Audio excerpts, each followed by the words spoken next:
छोटे छोटे हैं, तो आज दोनों टॉपिक करने का प्लान है। बहुत ही महत्वपूर्ण टॉपिक है। पहला है आध्यात्मिक समाजवाद। चौथे यूनिट का अंतिम टॉपिक है राष्ट्र निर्माण। राष्ट्र निर्माण में हमने समर्थ लोकतंत्र की बात कर ली थी। समर्थ सर आवाज स्लो आ रही है। एक मिनट चेक करता हूँ क्या दिक्कत है।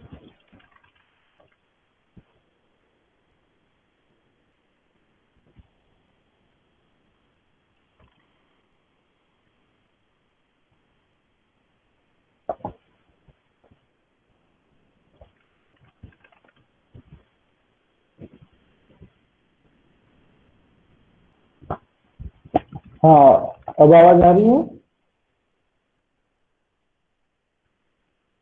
यस हाँ सर। ओके। हम लोगों ने समर्थ लोकतंत्र की बात कर ली थी ना।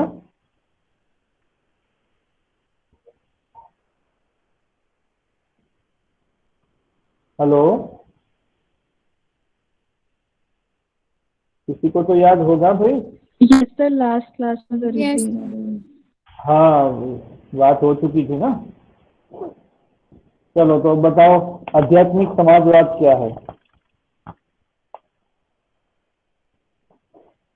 शब्द, दो शब्द से क्या लग रहा है, क्या होगा अगर नहीं भी पढ़ा है तो? अध्यात्म और समाज, दो शब्दों को यहाँ मिला दिया है। किसी ने कुछ पढ़ा है इस तरह का, गुरुदेव के वाङ्मय में है? ठीक है, आगे चलते हैं, मैं ही बता देता हूँ। हम साधारण भाषा में ये कह सकते हैं कि जो समाजवाद भौतिकवाद के स्थान पर आत्मीयता का विस्तार, आत्मिक उत्थान जैसे आध्यात्मिक सिद्धांतों पर ज्यादा बल देता है, यहाँ ज्यादा शब्द भी महत्वपूर्ण है, तो हम कह सकते हैं कि यहाँ आध्यात्मिक समाजवाद है। जैसे अपना गायत्री परिवार है, तो उसमें आत्मीयता, आत्मिक उत्थान, उस पर ज्यादा जोर दिया जाता है, न कि भौतिक उत्थान, भौतिक विकास। अब ये जो बीच बीच में लोग आते रहते हैं ना, उसमें मुझे लगता है मोबाइल में भी चालू करना पड़ेगा, क्योंकि यहाँ स्क्रीन में फिर वो मुझे भी नहीं दिखता है। बीच बीच में लोग आते रहते हैं। टाइम से आया करो भाई सब लोग।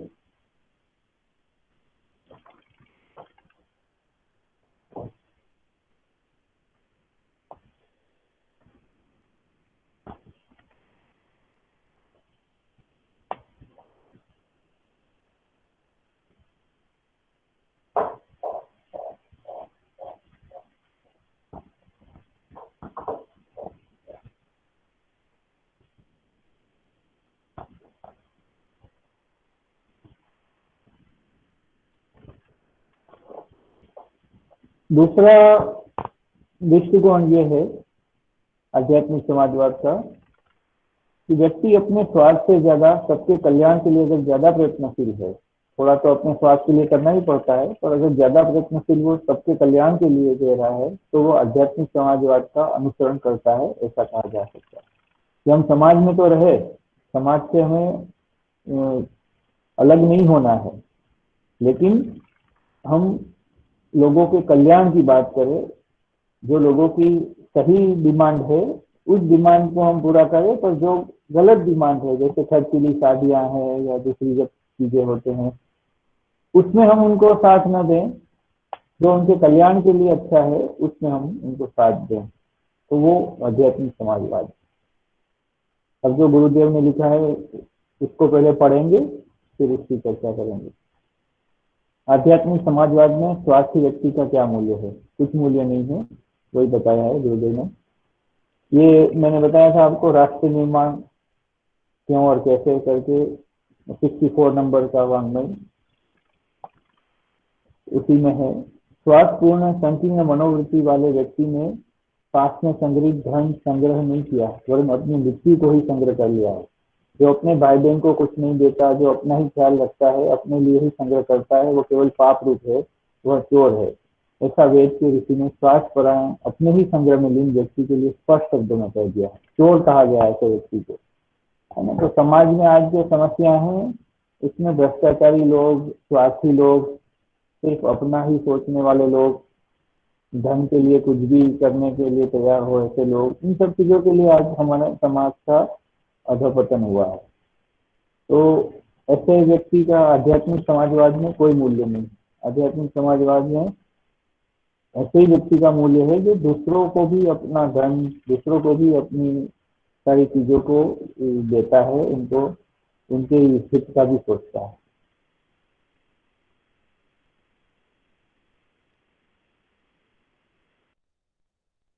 ऐसी स्थिति में मनुष्य आपापूर्ति की भावना से प्रेरित होकर परस्पर सीना जपती, एक दूसरे के प्रति षड्यंत्र, ईर्ष्या, द्वेष में लीन हो जाएगा। समाज में एक दूसरे के प्रति अविश्वास, संदेह, भय, शंका आदि की वृद्धि होगी और इससे समस्त समाज में विकृतियां, दोष पैदा हो जाएंगे।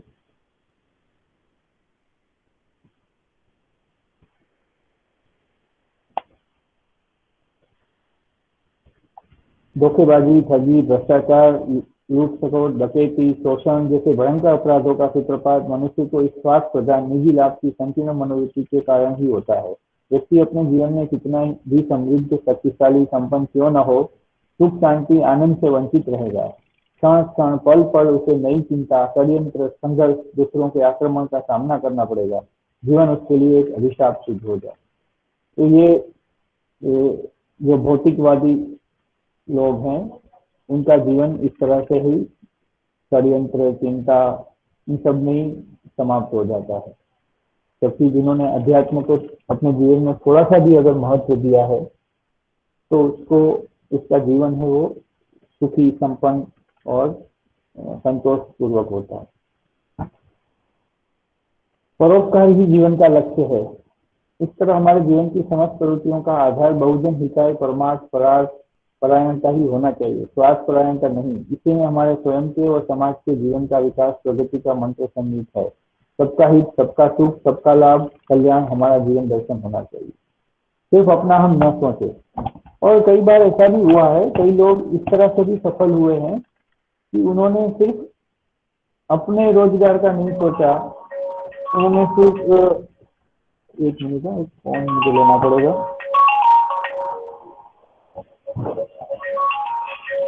2 मिनट के लिए इसको पॉज करते हैं।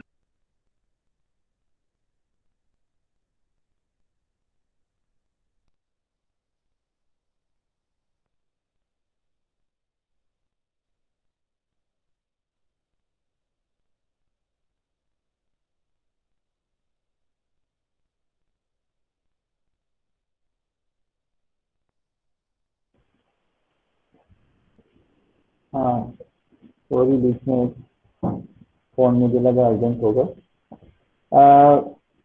तो यहाँ पर यही बताया गया है कि अगर हम कुछ भी पढ़ लेते हैं, मैनेजमेंट पढ़ के बहुत अच्छा मैनेज कर लेते हैं, बिजनेस के तौर तरीके सीख लेते हैं, जॉब में, इंटरव्यू में कैसे सफल होना है वो सब सीख लेते हैं, हमारा नॉलेज, टेक्निकल नॉलेज बहुत अच्छा हो, लेकिन उन सब से जीवन सफल नहीं होता है।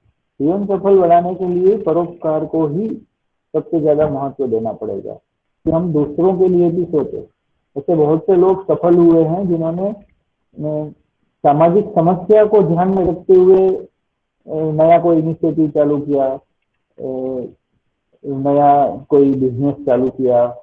तो उनका मकसद ये था कि लोगों को कम पैसे में अच्छी चीज मिल जाए, तो इसके लिए उन्होंने इस तरह का किया और उसमें वो सफल भी हुए।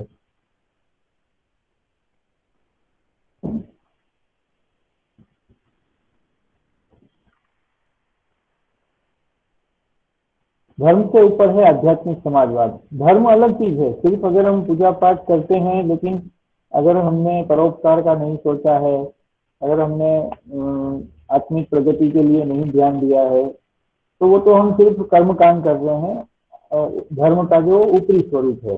पर आध्यात्मिक समाजवाद उससे भी ऊपर है।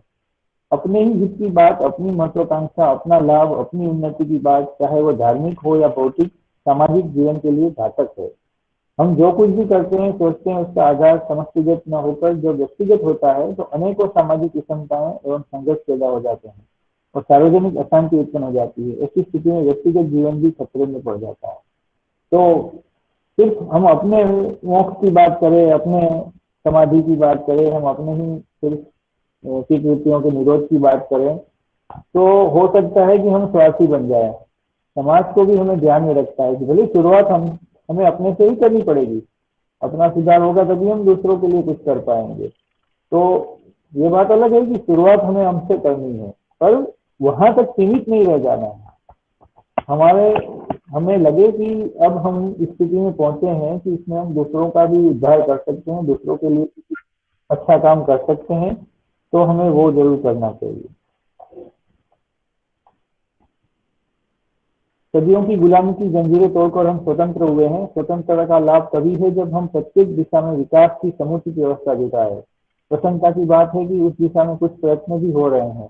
आवश्यकता इस बात की है कि औद्योगिक विकास से खूब अच्छी अच्छी वस्तुओं के उत्पादन की व्यवस्था होने लगे, कृषि में विकास हो, उपज बढ़े, स्वास्थ्य और आरोग्य के साधन बढ़े, वैज्ञानिक शोधों में हिस्सा ले। साथ ही एक बात उनसे भी आवश्यक है और वह है राष्ट्र के चरित्र का विकास।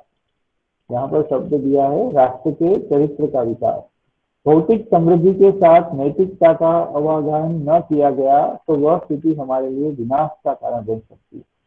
सब अगर अपने अपने स्वार्थ में लगे हैं तो वो देश आगे नहीं बढ़ सकता, वो समाज आगे नहीं बढ़ सकता। तो औद्योगिक विकास तो अच्छी बात है, कृषि का विकास हो, वैज्ञानिक शोध हो, स्वास्थ्य और आरोग्य की नई तकनीकें सबको मिले, लेकिन उन सबसे जरूरी है लोगों के अंदर चरित्र का निर्माण हो। लोग देश के लिए, समाज के लिए अपना समय, धन, प्रभाव का इस्तेमाल करे और अनिति से बचे, भ्रष्टाचार से बचे, तभी समाज और देश का उत्थान हो सकता है। समाज परिवर्तन में बुद्धिजीवियों की भूमिका। राष्ट्रों, राज्यों और जातियों के जीवन में आदिकाल से उल्लेखनीय धार्मिक, सामाजिक, सांस्कृतिक और राजनीतिक क्रांतियां हुई है। उन परिवर्तनों में से भले ही एक व्यक्ति या वर्ग के मार्गदर्शन को मिला हो, सच्ची बात यह है कि बुद्धिजीवियों, विचारवान व्यक्तियों ने उन क्रांतियों को फैलाया, जन तक फैलाया और सफल बनाया। समाज की कुंठाओं को काटने की तेजी भी यदि किसी में हो सकती है तो वो प्रबुद्ध व्यक्ति ही हो सकते हैं। उन्हें छोड़कर या उनके बिना कोई क्रांतिकारी परिवर्तन लाना संभव नहीं।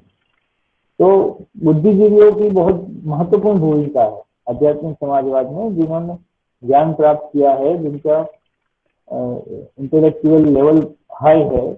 उन लोगों को दूसरे लोगों को समझाना होता है, उन लोगों की जिम्मेदारी होती है कि वो दूसरे लोगों को लीड करे। तो उनका बहुत ज्यादा महत्व है। अगर उनको हम छोड़ देंगे, बुद्धिजीवियों को, जो विचारशील व्यक्ति है, तो कोई भी क्रांति सफल नहीं हो सकती। उनको भी साथ में लेकर चलना है। और हम अगर अपने आप को बुद्धिजीवी मानते हैं तो हमारा एक कर्तव्य हो जाता है कि हम जो कम पढ़े लिखे हैं, जो जिनका बहुत ज्यादा इतना सोच विचार नहीं है, उन लोगों को हम रास्ता दिखाएं।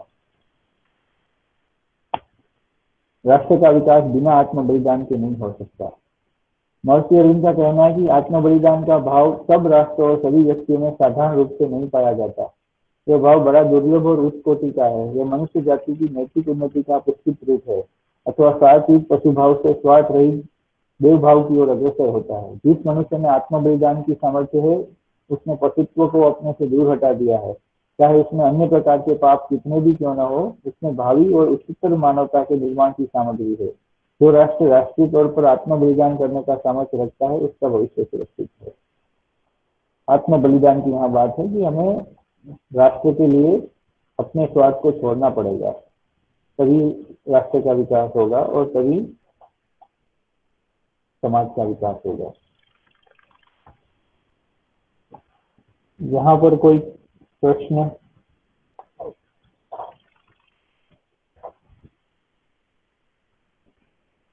आध्यात्मिक समाजवाद में कोई प्रश्न?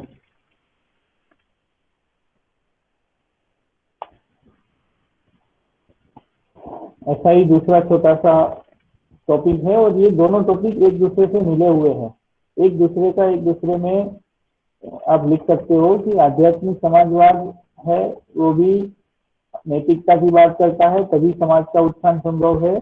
और राष्ट्र की प्रगति के लिए भी नैतिक उत्थान को ही गुरुदेव ने सबसे महत्वपूर्ण माना है कि हम चाहे कितनी भी राष्ट्रीय प्रगति के लिए नई नई योजनाएं ले आए और नई नई चीजें ले आए, लेकिन जब तक हम आध्यात्मिक समाजवाद का निर्माण नहीं करते हैं, जब तक हम लोगों में नैतिकता का विकास नहीं करते हैं, तब तक राष्ट्र की प्रगति नहीं हो सकती है। तो राष्ट्रीय प्रगति के मापदंड में भी यही बात है, आध्यात्मिक समाजवाद में भी यही बात। राष्ट्रीय प्रगति के मापदंड में जो दो चीजें अभी छूटी हुई है, जिसकी वहां पर आध्यात्मिक समाजवाद में हमने चर्चा नहीं की थी, वो है शिक्षा और देशवासियों का चरित्र या देशवासियों का मनोबल। पहले शिक्षा की जो बात गुरुदेव ने करी है उसको पढ़ते हैं। शिक्षा वह प्रमुख आधार है जिससे न केवल बुद्धि का योग्यता एवं प्रतिभा का विकास होता है, वरन वह सूझबूझ विकसित होती है जिससे क्षमताओं का संयोजन हो सके। जो देश प्रगति की ओर बढ़े हैं, उन्होंने सर्वप्रथम देश में शिक्षा के विस्तार के लिए हर संभव प्रयास किए हैं। ऐसी शिक्षा जो न केवल अक्षर ज्ञान प्रदान करे, वो दक्षता भी प्रदान करे जिससे विद्यार्थी स्वावलंबी बन सके, साथ ही समाज से जुड़े दायित्वों का निर्वाह भी भलीभांति कर सके। शिक्षा की वह समन्वयात्मक पद्धति जिसमें औपचारिक तथा अनौपचारिक दोनों का समावेश हो, वही समस्त स्वावलंबी तथा चरित्रनिष्ठ व्यक्तियों की भलाई कर सकने में समर्थ हो सकती है। आत्मविश्वास को जगाने, पुरुषार्थ को उभारने तथा समय संपदा बुद्धि संपदा की मूल्यांकन दृष्टि प्रदान करने में ऐसी ही शिक्षा सक्षम हो सकती है। तो शिक्षा के बिना कोई भी राष्ट्र प्रगति नहीं कर सकता। हमारे देश में, भारत में अभी अशिक्षा का बहुत बड़ा प्रमाण है। धीरे धीरे भले ही हम लोग प्रगति कर रहे हैं इस विषय में, पर अभी भी बहुत सारे लोग हैं जो प्राथमिक शिक्षा से भी वंचित रहते हैं। तो गुरुदेव ने भी कहा है कि जब तक हम शिक्षा को महत्व नहीं देंगे तो हमारे देश की प्रगति उतनी नहीं हो पाएगी जितनी हम करना चाह रहे हैं। नागरिकों की देशभक्ति या नागरिकों का आचरण, नागरिकों का मनोबल, ये अलग अलग शब्द यूज किए हैं, पर वहां पर यहाँ मुख्य रूप से नागरिकों का इसमें क्या रोल है राष्ट्रीय प्रगति के लिए वो बताया गया। पहले पढ़ लेते हैं। सभी सरकारें किसी भी देश के उत्थान पतन के विविध कारण बताती है। कुछ राजनीतिक मुद्दों को कारण मानते हैं, कुछ प्राकृतिक अनुकूलताओं एवं प्रतिकूलताओं को महत्व देते हैं। उत्थान पतन में उनकी महत्ता को नकारा नहीं जा सकता, पर एकाकी उन्हें ही एकमात्र कारण मानना विवेक सम्मत नहीं है। गहराई से खोजबीन की जाए तो यह सत्य ही उभर कर सामने आएगा कि परिस्थितियों की तो सीमित ही भूमिका उत्थान पतन में हो सकती है। प्रमुख तो जनमानस की वह मनस्थिति होती है जिसमें उत्साह उमंग प्रस्फुटित होते रहने से प्रचंड पुरुषार्थ का दर्शन होता तथा प्रगति का मार्ग प्रशस्त होता है। जब वह प्रमादग्रस्त होती है, कौन? ये जो जनमानस की मनस्थिति, जो प्रमादग्रस्त होती है तो अकर्मण्यता को जन्म देती है तथा पतन का मार्ग खोल देती है। मनोबल देश की सर्वोपरि संपदा है, वह टूट जाए तो आगे बढ़ने के सभी दरवाजे अपने आप बंद हो जाते हैं। अवांछनीय तत्वों, आतताइयों को भी कर दौड़ने तथा अपनी मंशा पूरी करने का सुअवसर मिला जाता है। दैनंदिन जीवन में भी इस सत्य के प्रमाण पग पग पर मिलते हैं। दुष्ट, दुराचारी, आतताई वही सफल होते हैं जहाँ जन समूह कायरता से ग्रस्त होता है, उनका विरोध नहीं होता, उसका मौन परोक्ष समर्थन की भूमिका अदा करता है। अवांछनीय तत्वों का विश्वास बढ़ता है तथा गिरे होते हुए भी विपुल जन समूह के मुंह पर लानत का तेज थप्पड़ मारकर अपना प्रयोजन पूरा कर सकते हैं। तो जब तक नागरिकों के अंदर देशभक्ति का भाव नहीं उभरेगा, जब तक नागरिकों के कर्तव्य है वो पूरा नहीं करेंगे, तब तक देश की प्रगति संभव नहीं है। इसलिए कहा गया है कि पुरुषार्थी बने, हम देश को आगे बढ़ाने के लिए संकल्प लें और देश को आगे बढ़ाने के लिए हम लोग भी प्रचंड पुरुषार्थ करें, आत्म बलिदान दें, अपने स्वार्थ को कम महत्व दें और देश के हित को ज्यादा महत्व दें। किसी भी देश की प्रगति एवं समृद्धि इस बात पर निर्भर करती है कि वहां के नागरिकों का स्तर कैसा है। राष्ट्रीय विकास के लिए बनने वाली योजनाओं की अपनी उपयोगिता है, पर उनकी सफलता नागरिकों की चरित्र निष्ठा के ऊपर निर्भर करती है। योजनाएं कितनी भी सशक्त एवं समर्थ क्यों न हो, उनकी सफलता तब तक संदिग्ध बनी रहेगी जब तक व्यक्तियों का नैतिक स्तर गिरा हुआ है। समाज एवं देश की स्थायी प्रगति एवं समृद्धि के लिए सर्वप्रथम नैतिक आधारों को सुदृढ़ बनाना आवश्यक हो जाता है। ये बहुत ही महत्वपूर्ण काम है और ये काम कल आरएसएस का प्रोग्राम था, उसमें भी युग निर्माण में भी यही बात करी थी मोहन भागवत जी ने। मोदी जी भी यही प्रयास कर रहे हैं कि लोग हैं वो जुड़े, लोग सरकार से जुड़े, सरकारी नीतियों से जुड़े, लोग देश के हित के लिए उनको मौका मिले कुछ करने का।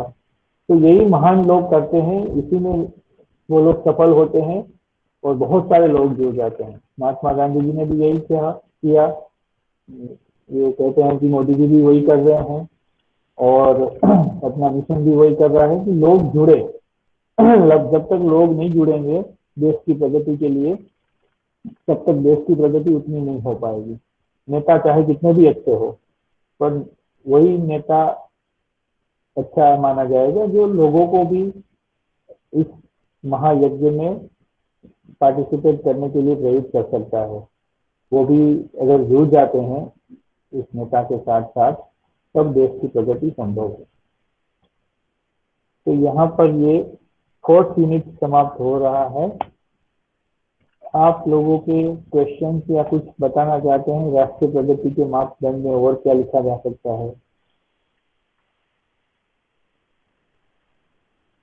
किसी को कुछ पूछना है, कुछ बताना है?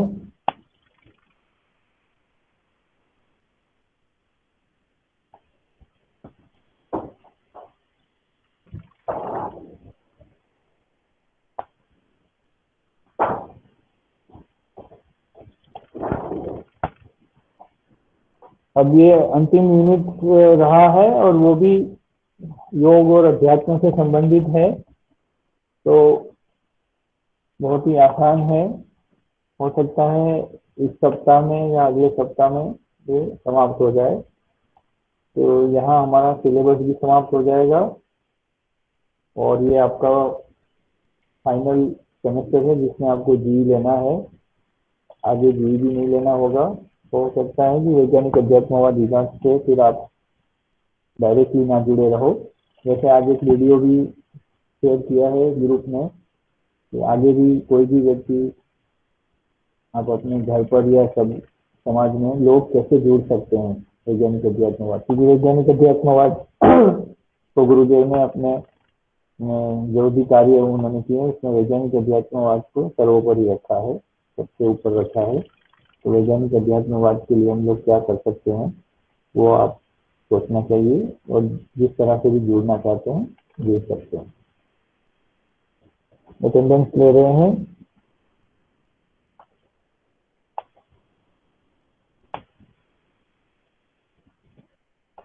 आकांक्षा?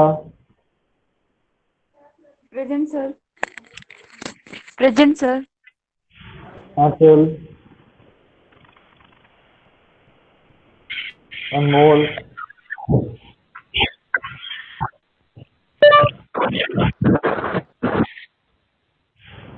अन्नू? Present sir. अनुराधा? विभूति?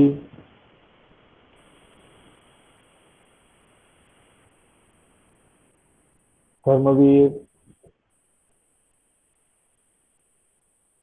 दिव्या? Present sir. मोहित? प्रणाम सर। राम भाई? पल्लवी? राजनंदनी? साक्षी? Present sir. साथी सुमन? Present sir. शिखा?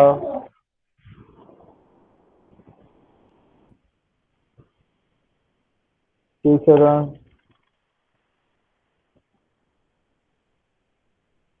Shubhra? Present sir. Present sir. Poonam? Shweta? Present, sir.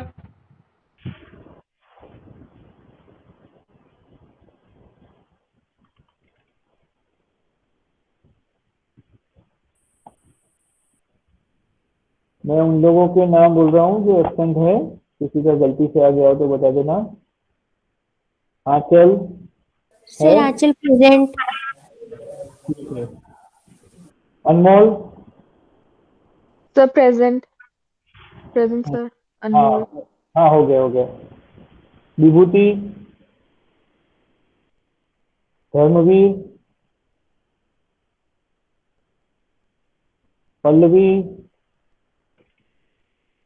Rajnandini, शिखा, शिवशरण।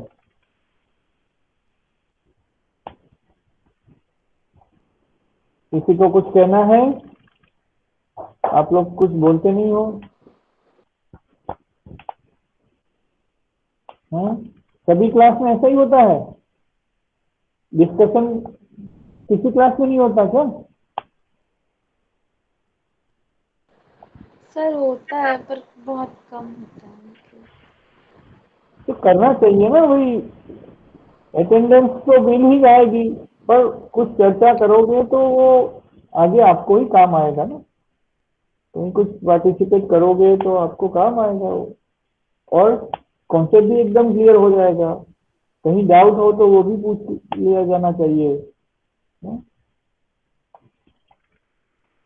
चलो, आज तो मुझे लगता है यहीं समाप्त कर देते हैं। नेक्स्ट टाइम किसी को कुछ अगर पूछना हो, पहले से थोड़ा सा कुछ पढ़ के आए। नेक्स्ट तो अपना जो इकाई है वो पूरी योग के ऊपर है, योग और अध्यात्म, बहुत ही सरल है, तो आप लोगों को थोड़ा थोड़ा कुछ बोलना चाहिए, तो उसके लिए तैयारी रखें। जी सर। शांति पाठ, शुभ्रा कुछ कह रही है? हाँ, हाँ, शांति पाठ। ओम शांति शांति शांति, सर्वारिष्टसु शांतिर्भवतु। किसी को कुछ पूछना हो या बातचीत करनी हो तो आप लोग रुक सकते हैं, और जिनको नहीं करना है वो जा सकते हैं।